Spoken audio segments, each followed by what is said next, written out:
The Fisherman of Falcon Point.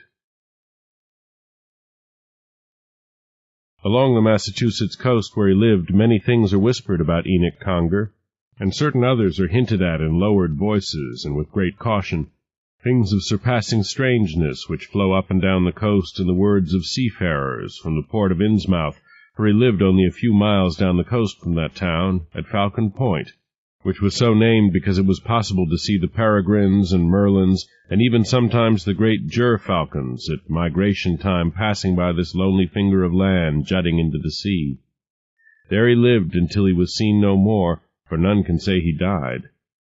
He was a powerful man, broad in the shoulders, barrel-chested, with long muscular arms. Even in middle age he wore a beard, and long hair crowned his head. His eyes were a cold blue in color, and set deep in his square face, and when he was clad in rain-proof garments with a hat to match, he looked like someone who had stepped from an old schooner a century ago. He was a taciturn man, given to living alone in a house of stone and driftwood, which he himself had constructed on the wind-swept point of land, where he heard the voices of the gulls and terns, of wind and sea, and in season of migrants from far places passing by, sometimes invisibly high. It was said of him that he answered them, that he talked with the gulls and terns, with the wind and the pounding sea, and with others that could not be seen and were heard only in strange tones, like the muted sounds made by great batrachian beasts, unknown in the bogs and marshes of the mainland. Conger made his living by fishing, and a spare one it was, yet it contented him. He cast his net into the sea by day and by night, and what it brought up he took into Innsmouth or Kingsport or even farther to sell. But there was one moonlight night when he brought no fish into Innsmouth, but only himself, his eyes wide and staring, as if he had looked too long into the sunset and been blinded. He went into the tavern on the edges of town, where he was wont to go, and sat by himself at a table drinking ale, until some of the curious who were accustomed to seeing him came over to his table to join him, and with the aid of more liquor set his tongue to babbling, even though he talked as though he spoke but to himself, and his eyes did not seem to see them.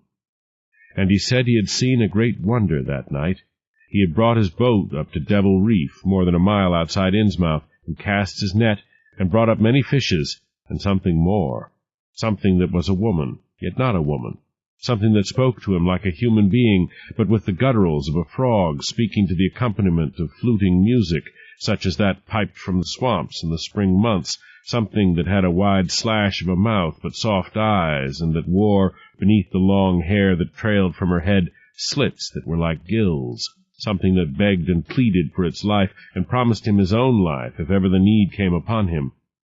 "A mermaid," said one with laughter. "She was not a mermaid," said Enoch Conger,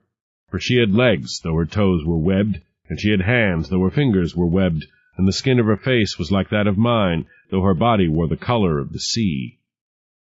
They laughed at him, and made many a jest, but he heard them not. Only one of their number did not laugh, for he had heard strange tales of certain things known to old men and women of Innsmouth from the days of the clipper ships and the East India trade, of marriages between men of Innsmouth and sea-women of the South Pacific Islands, of strange happenings in the sea near Innsmouth. He did not laugh, but only listened, and later slunk away and held his tongue, taking no part in the jesting of his companions. But Enoch Conger did not notice him any more than he heard the crude baiting of his tavern companions, going on with his tale, telling of how he had held the creature caught in the net in his arms, describing the feeling of her cold skin and the texture of her body, telling of how he had set her free and watched her swim away and dive out of sight off the dark mound of Devil Reef, only to reappear and raise her arms aloft to him and vanish forever. After that night Enoch Conger came seldom to the tavern, and if he came, sat by himself, avoiding those who would ask him about his mermaid, and demand to know whether he had made any proposal to her before he had set her free. He was taciturn once more. He spoke little, but drank his ale and departed.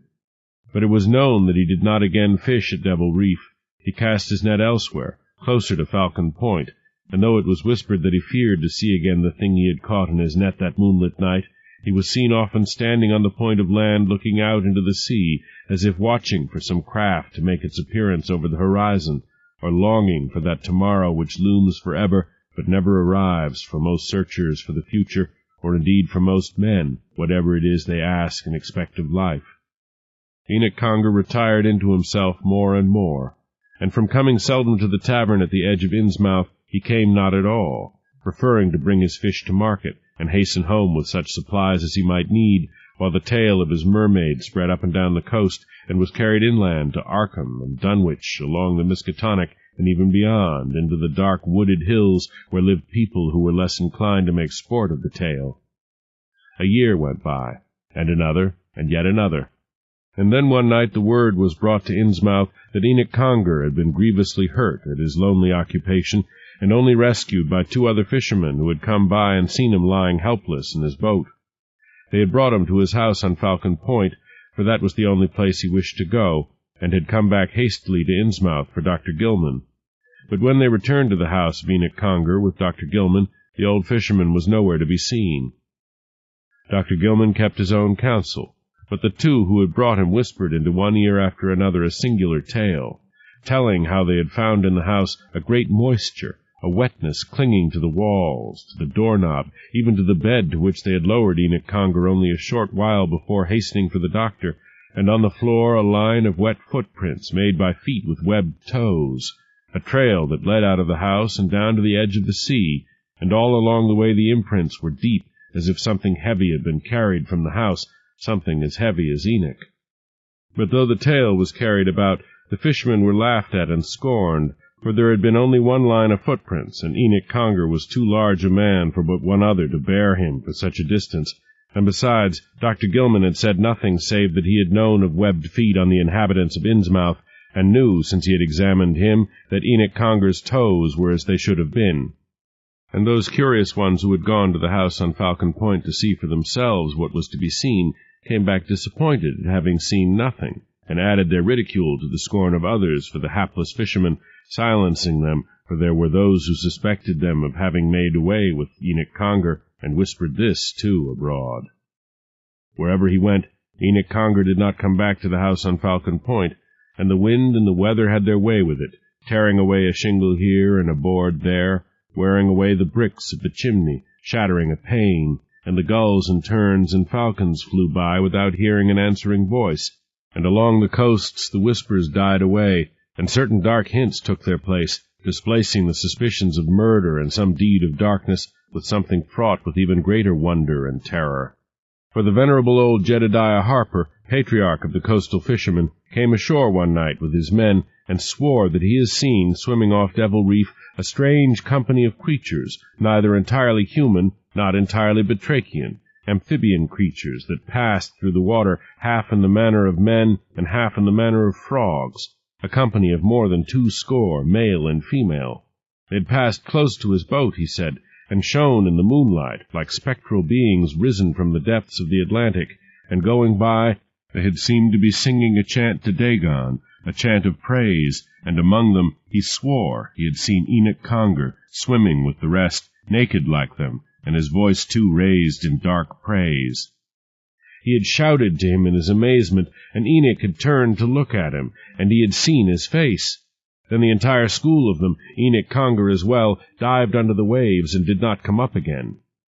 But having said this, and got it around, the old man was silenced, it was told, by certain of the Marsh and Martin clan, who were believed to be allied to strange sea-dwellers, and the Harper boat did not go out again, for afterwards he had no need of money, and the men who were with him were silent too. Long after, on another moonlit night, a young man who remembered Enoch Conger from his boyhood years in Innsmouth returned to that port city and told how he had been out with his young son rowing past Falcon Point in the moonlight, when suddenly out of the sea beyond him rose upward to his waist a naked man, so close to him he might almost have touched him with an oar, a man who stood in that water as if held aloft by others who saw him not, but only looked towards the ruins of the house on Falcon Point with great longing in his eyes, a man who wore the face of Enoch Conger. The water ran down his long hair and beard, and glistened on his body, and was dark where beneath his ears he appeared to wear long slits in his skin, and then, as suddenly and strangely as he had come, he sank away again. And that is why, along the Massachusetts coast near Innsmouth, many things are whispered about Enoch Conger, and certain others are hinted at in lowered voices.